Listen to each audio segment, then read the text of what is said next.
దేవునికి స్తోత్రం. యేసుక్రీస్తు ప్రభు కృపా సంఘప్రియ సహోదరి సహోదరులకు యూట్యూబ్ ద్వారా వాట్సాప్ ద్వారా దేవుని అమూల్యమైన మాటలు అనుదినం వింటున్న దేవుని బిడ్డలైన మీ అందరికీ మన ప్రభు యేసుక్రీస్తు వారి పరిశుద్ధ ప్రశస్తమైన నామంలో శుభాభివందనాలు తెలియజేస్తున్నాను. దేవుని బిడ్డలు అందరూ బాగున్నారండి. మరి ఈరోజు దేవుడు మనకి ఇచ్చినటువంటి చక్కటి తరుణాన్ని బట్టి, దేవుని మహాకృపను బట్టి శుక్రవారం దినము 30వ తారీఖు మరి ఆగస్టు నెల 2024 సంవత్సరం దేవుడు మనకిచ్చిన వాక్యము 84వ కీర్తన 2వ చరణాన్ని చదువుకుని కొద్ది నిమిషాల వాక్యాన్ని ధ్యానించుకుందాం.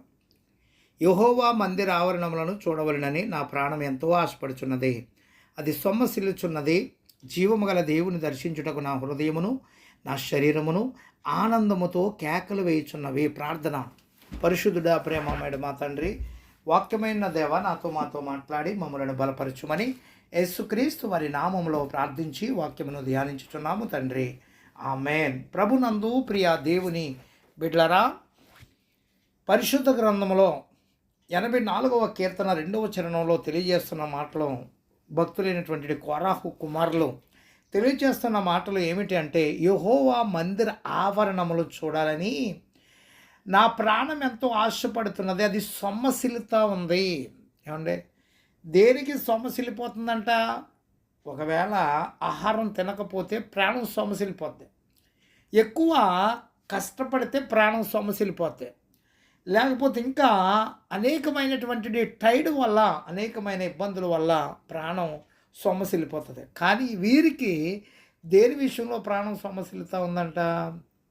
యెహోవా మందిర ఆవరణాలు చూడాలని ఏమండే ప్రాణము, వారి యొక్క ప్రాణం ఎంతో ఆశపడుతూ ఉందంటండి.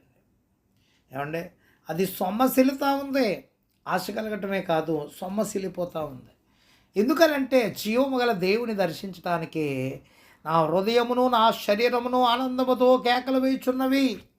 దేవుని బిడ్డలారా గమనించండి, మన వారు ఎక్కడైనా చాలా కాలం తర్వాత వస్తూ ఉన్నారంటే ఎప్పుడు చూద్దామా, ఎప్పుడు చూద్దామా, ఎప్పుడు కలుసుకుందామా, ఎప్పుడు మాట్లాడదామా అని ఎంతగానో ఎదురు చూస్తూ ఉంటారు. ఇంకా రేపు ఎల్లుండి వస్తున్నారు, రేపు వస్తున్నారు అన్న దగ్గరకు పడే కొద్దీ ప్రాణం ఎంతో తహతహలాడుతుంది, సొమ్మసిల్లుతుంది. దేవుని బిడ్డలారా గమనించండి, ఆ రీతిగా దేవుని మందిర ఆవరణాలు చూడాలని ఎంతో ఆశ కలిగి ఉంది. అంతే కదా, ప్రాణానికి సొమ్మసిల్లిపోతూ ఉంది. ఏమంటే, దేవుని యొక్క మందిరాన్ని చూడటానికి మనకంత ఆశ ఉంటే ఆశ గల ప్రాణాన్ని తృప్తిపరిచే దేవుడు మన దేవుడు. దేవునికి స్తోత్రం కలుగునుగా. ఒక్కొక్క సమయంలో జక్కయ్య అనే వ్యక్తి యెరూషలేములో ఎరుకో ప్రాంతం గుండా వస్తున్నటువంటి యేసుక్రీస్తు ప్రభువాన్ని చూడాలని ఆశ కలిగి ఉన్నప్పుడు మేడు చెట్టు ఎక్కి చూస్తూ ఉన్నాడండి. అప్పుడు జక్కయ్యను పిలిచి, ఏమండి, ఇంటికి వెళ్ళి అద్భుతమైనటువంటి తృప్తినిచ్చాడండి. చెప్పలేనంత తృప్తిని. ఏంటా తృప్తి అంటే, పరలోక రాజ్యమునే ఆయనకి ఇచ్చాడండి. ఆయనతో ఉండేటువంటి రక్షణ, ఆయనతో ఉండేటువంటి సమస్తాన్ని ఆయన అనుగ్రహించడం ఎంత ధన్యత అండి.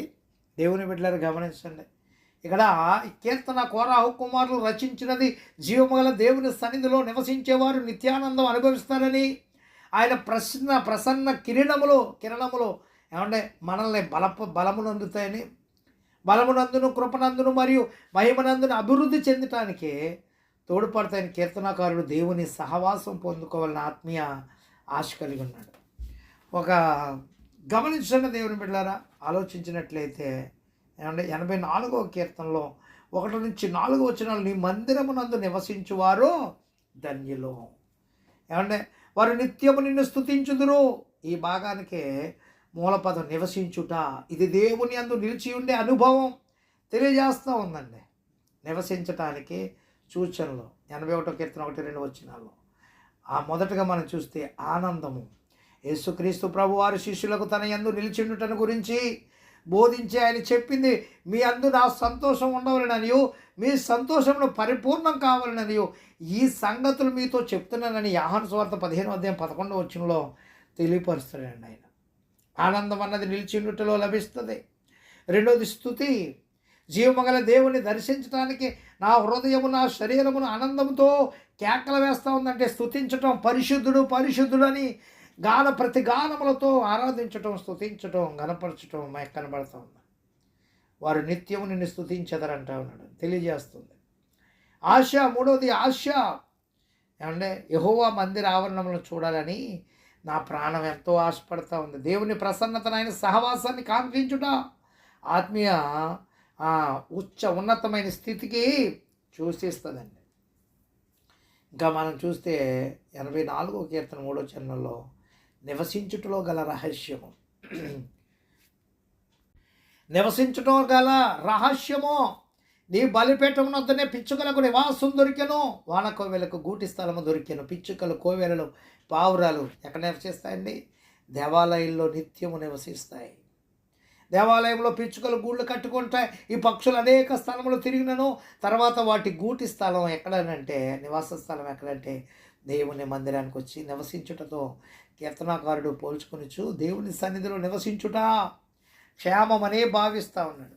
నీ బలిపీఠములు అను మాటలు విధేయత మరియు పరిశుద్ధత గల జీవితములను సూచిస్తూ ఉంది. దేవుని సన్నిధిలో నివసించువారు, నా దేవా, నా ప్రభువా, రాజాని సంబోధించడంలో భక్తుడు దేవుడితో విధేయత పరిశుద్ధతతో కూడిన సంబంధం, సహవాసం కలిగినట్టు సూచిస్తూ ఉందండి.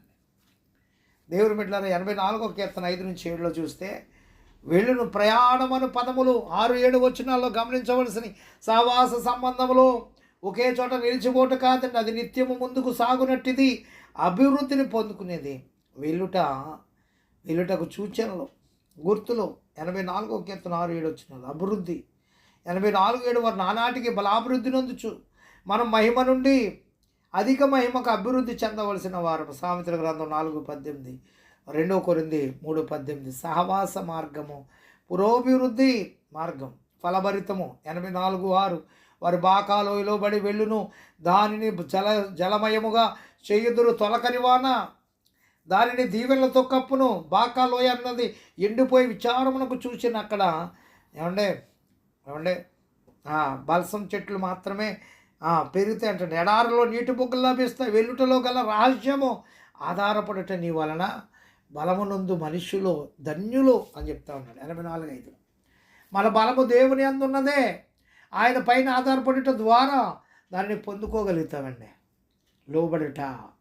84:5 యాత్ర చేయు మార్గములు వారికి అతి ప్రియములు, వారి హృదయములు దేవుని దర్శించాలని తమ్మును తాము లోబరుచుకుని యెరూషలేము యాత్ర చేయుచుందురంటే, వారి మార్గము లోకం వైపు నుండి దేవుని వైపు త్రెప్పబడుతుంది. చూడండి, ఇంకా మనం 84:8-12 చూస్తే, అంగీకరించుట, నిశ్చయించుకొనుట. 84వ కీర్తన 10 నీ ఆవరణలో ఒక దినం గడుపుట 1000 దినముల కంటే శ్రేష్టం. భక్తిహీనుల గుడారంలో నివసించుట కంటే నా దేవుని మందిర ద్వారం వద్ద నుండుట నాకు ఇష్టము.